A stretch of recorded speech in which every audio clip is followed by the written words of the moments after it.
So what's the deal with VBF? I'm gonna give you 3 words right off the bat. It was rushed. Yeah, if you didn't know it was rushed already, well, I'm telling you now, it was rushed. Well, I didn't know it was rushed. I just clicked on this video expecting Minecraft to pop up because his name was CraftyLord21. It was supposed to be something much better than what it came out to be. It wasn't supposed to be some copy-paste template. It was supposed to be real. Real.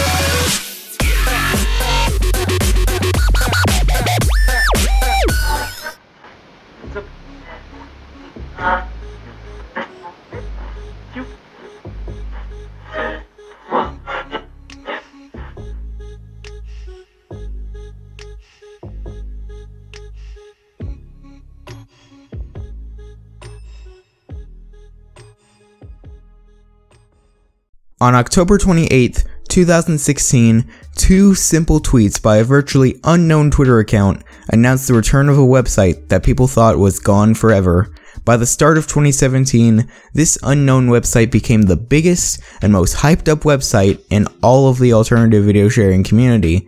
However, not even 3 months since the launch of the website, the community fell apart and it officially shut down on April 8th, 2017. This unknown website is of course VidbitFuture, but contrary to popular belief, VidbitFuture didn't always use vShare, nor was it always as buggy as it was. But the 2 main questions here are what was it like before vShare, and how did it end up the way it did? Those are questions I, along with AM, hope to answer in this video. This is VidbitFuture before it began. You see, VidbitFuture was never meant to use vShare or any other type of script. From the beginning, AM's goal was to make a website from scratch that would carry the torch of the Vidbit name. VidbitFuture in the beginning was never really meant to be its own thing, but it wasn't meant to be a clone of Vidbit either. It was meant to be more of a continuation of where Vidbit left off, while using completely original code. And in the beginning, it showed. AM ended up finishing quite a few things from scratch that would have been used in the final product. In total, he ended up finishing the header, groups, subscribers and subscriptions, and was in the process of developing the homepage, the watch page, and of course, channels. But now the question stands even further.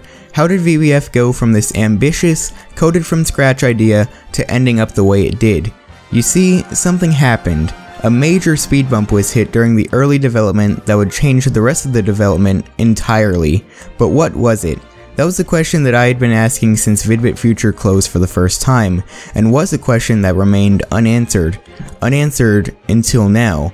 But before we answer it though, let me give you a little hint by going back on my previous statement. You see, VBF didn't technically hit a speed bump at all. What really made VBF turn out the way it did was essentially replacing the speed bump with a cliff and throwing the car holding VBF inside down said cliff. In that intro clip you saw, there was a trailer featuring the real version of VidbitFuture. After AM sent that intro to me, I asked AM 3 questions about VBF during this time period. 1. When was the date of the trailer? 2. Why was the original code canned?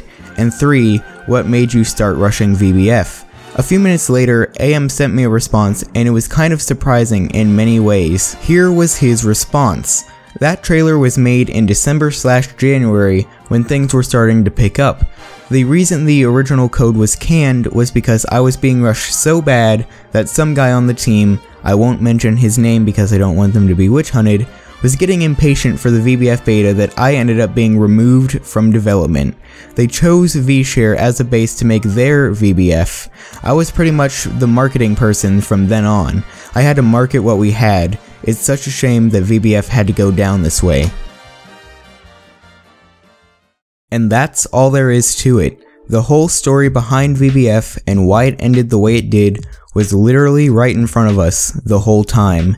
AM started VidbitFuture to be a quality website that carried the torch from the legacy that Vidbit left behind. It was started to be the next chapter for the community to move on from Vidbit's sudden shutdown, but unfortunately, due to time constraints that eventually led to AM pretty much being kicked off his own project, VidbitFuture ended up being a reminder for everyone. A reminder of what not to do when developing a startup video sharing website.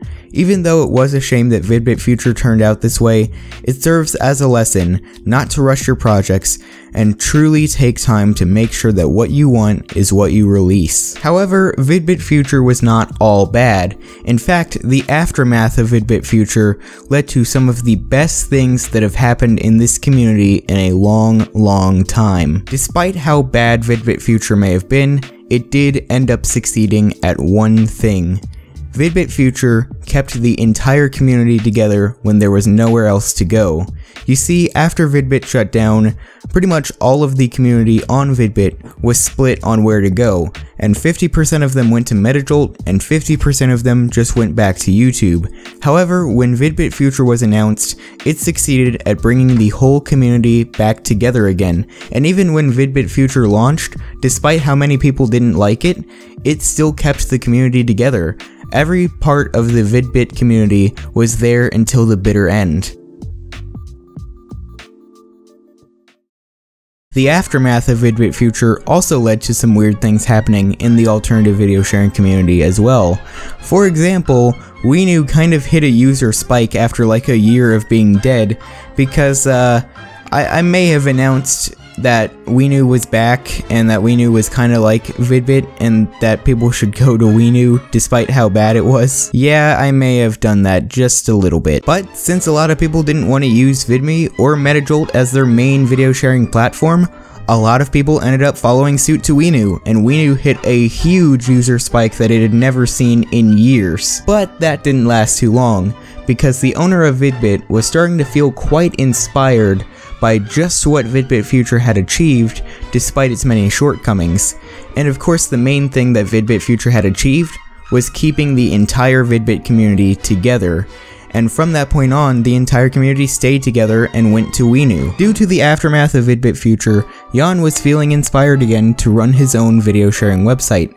And in June of 2017, he officially launched Vidly. And that is where our story ends. VidbitFuture may have been rushed, it may have been really bad, and some might even say that it was the worst alternative video sharing website that we've had since Zipcast. But despite those many flaws, despite those many shortcomings, VidbitFuture did achieve one thing.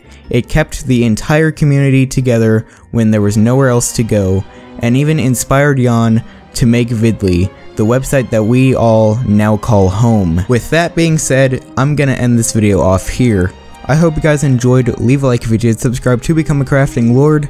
This is Crafting Lord 21, and I'll see you guys in the next video.